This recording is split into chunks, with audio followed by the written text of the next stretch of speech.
Hello बच्चों, let's see the question. कह रहा है कि सेशन में कि एनोड पॉजिटिव इलेक्ट्रोड है, कैथोड नेगेटिव इलेक्ट्रोड होती है एक इलेक्ट्रोलाइटिक सेल में। देखिए बेटा, हमारा जो इलेक्ट्रोकेमिकल सेल होता है ना, उसके दो टाइप होते हैं इलेक्ट्रोकेमिकल सेल के।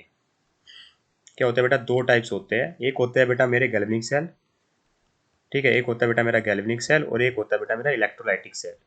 क्या होता है बेटा? मेरा इलेक्ट्रोलाइटिक सेल, ठीक है। गैल्वेनिक सेल के अंदर हम क्या कर रहे होते हैं बेटा? मेरी केमिकल एनर्जी से इलेक्ट्रिकल एनर्जी प्रोड्यूस कर रहे होते हैं, है ना। इलेक्ट्रिकल एनर्जी प्रोड्यूस कर रहे होते हैं। और इलेक्ट्रोलाइटिक सेल के अंदर बेटा हम क्या कर रहे होते हैं?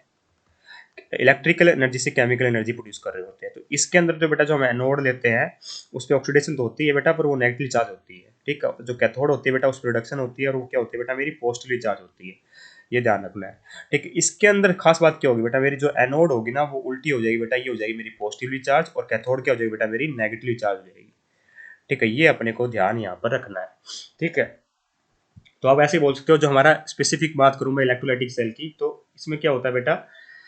जो ये सेल क्या करता है? कन्वर्ट करता है इलेक्ट्रिकल एनर्जी को केमिकल एनर्जी में। यह बात समझ आ गई आपको ना? जो प्रिंसिपल होता है बेटा इलेक्ट्रोलाइटिक कंडक्शन का, वो होता है बेटा, उसमें क्या होता है? जैसे मेरा एनोड हमारा पॉजिटिव चार्ज होगी और कैथोड क्या होगी? नेगेटिव चार्ज होगी, ठीक है। इसमें क्या होता है बेटा? मेरा इलेक्ट्रोलाइट होता है, मेरा कॉम्बिनेशन होता है कैटायन और आयन के, जो फ्यूज स्टेट में होते हैं, जो इलेक्ट्रिसिटी कंडक्ट कर सकते हैं, ठीक है। तो हम क्या करते हैं? यूज करते हैं इलेक्ट्रिक करंट को, ताकि केमिकल चेंज आए, और इसी प्रोसेस को बोला जाता है इलेक्ट्रोलाइसिस, ठीक है। तो electrolysis is the process of oxidation and reduction due to current in the electrolyte, है ना। और जो प्रोडक्ट ऑब्टेन होता है बेटा ड्यूरिंग द इलेक्ट्रोलाइसिस, वो डिपेंड करता है कई फैक्टर, जैसे नेचर कैसा है इलेक्ट्रोलाइट का, कंसंट्रेशन कैसी है इलेक्ट्रोलाइट की, चार्ज डेंसिटी कैसी है, ठीक है।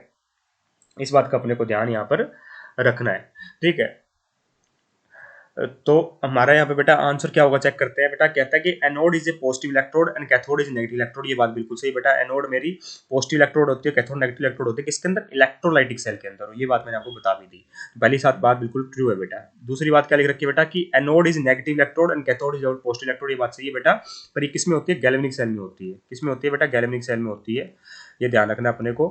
कह रहा है कि इन इलेक्ट्रोकेमिकल सेल, हालांकि बेटा जो मेरा गैल्वेनिक सेल है बेटा, वो टाइप है इलेक्ट्रोकेमिकल सेल का। तो इलेक्ट्रोकेमिकल सेल में दोनों आते हैं, इलेक्ट्रोलाइटिक भी आता है, गैल्वेनिक भी आता है। तो इसका मतलब ये बेटा बेटा दोनों के लिए सही तो नहीं है। तो इसका मतलब स्टेटमेंट हमारी फॉल्स है, क्योंकि इलेक्ट्रोकेमिकल का मतलब तो हो गया बेटा इलेक्ट्रोलाइटिक भी होगा, गैल्वेनिक भी हो गया। तो मैं क्या कहूंगा बेटा? मेरा सेशन ट्रू है, रीजन फॉल्स है, क्योंकि इलेक्ट्रोकेमिकल में दोनों आते हैं। अगर बात करें इलेक्ट्रोलाइटिक की, तो उसमें तो ऐसा होता नहीं, उसमें तो एनोड नेगेटिव नहीं होती, ठीक है। ये केवल गैल्वेनिक में होता है। यहाँ पे अगर ये गैल्वेनिक लिखता है, तो ये हमारी बात सही होती। तो मतलब सेशन ट्रू है, रीजन फॉल्स होता है। ये चेक करते हैं, तो दोनों बात सही नहीं है बेटा, दोनों बात सही नहीं है। रीजन ट्रू है, रीजन फॉल्स है, तो option number third perfectly correct हो जाएगा। I hope you understand the answer. Fourth option इसलिए इनकरेक्ट है बेटा, क्योंकि सेशन हमारा ट्रू है।